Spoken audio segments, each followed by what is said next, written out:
Okay, so I just saw a movie called A Real Pain, written, directed, produced, and starring Jesse Eisenberg. Now, the movie is about two cousins that reunite for a trip to Poland because they're going to get a guided tour through Poland, angled in the perspective of the Jewish experience in Poland, both in pre- and post-war times. There's about two characters, David and Benjamin. So David is awkward, requires control, and suffers from OCD, whilst Benjamin is charismatic, chaotic, troubled, and highly unpredictable. Now, this movie hits a very special nerve for me, given that I'm someone who has worked as a tour guide for the better part of a year. And I relate a lot to both the good moments of a tour where you can see that your guests are connecting on a personal level to each other, but also the bad moments where your guests can sometimes argue or have disagreements, or they can also criticize you as a guide. But there are a lot of moments of this tour where Benjamin splurges out different thoughts and questions about a lot of different things, because that's kind of what he's like as a character. But a lot of the things that he talk about is something that you can easily take with you and think about and analyze after the movie is done. So, a lot of brain food in that way. Now, an aspect I like a lot about the movie is the music in the movie, because it kind of links into a character backstory of the two cousins. So both of them apparently played piano as a kid.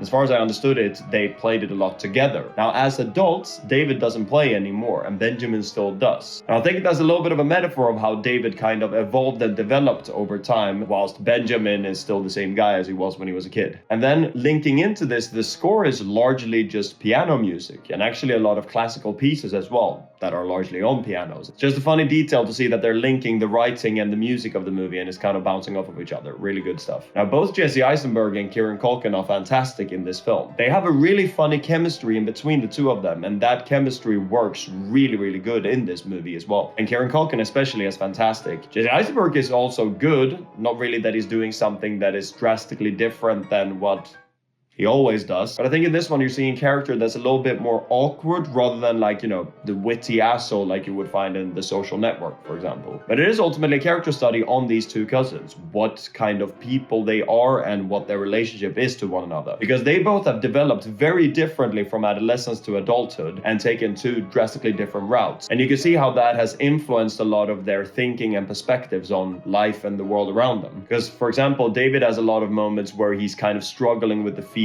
of guilt of how his life has developed very strongly, whilst Benjamin's life haven't really developed much of it all. And you can also see that Benjamin sometimes have the perspective that there's a lot of people in the world that are not struggling with as much stuff, whilst he has to struggle with a lot of things, both internally and externally. So when he all of a sudden gets put in a situation where he's sitting first class on a train, whilst his ancestors had to be in a cattle car being shipped in between, and that of course can mess with his head quite a bit. And I guess that kind of ties into the title of the movie as well, because Benjamin is a real pain to hang out with. He's a pain in the ass sometimes. But it's also a little bit of the question of what is real pain? What is real suffering? And who does that affect, and how does it affect them? I like having that title that kind of has the double meaning to it. But in general, the movie is really funny. It has a strong score, and it has a strong story that it's doing as well. And it's short as well. It's an hour and a half, so you can watch it pretty quickly. But of course, the central aspect to it is the character of Benjamin and David and who they are as people and what they mean to each other. That's by far the strongest point. So yeah, I think I would want to give it like a 7 out of 10 approximately. Heavily recommend it. It's in cinemas right now, so if you have the time and the money for it, give it a watch.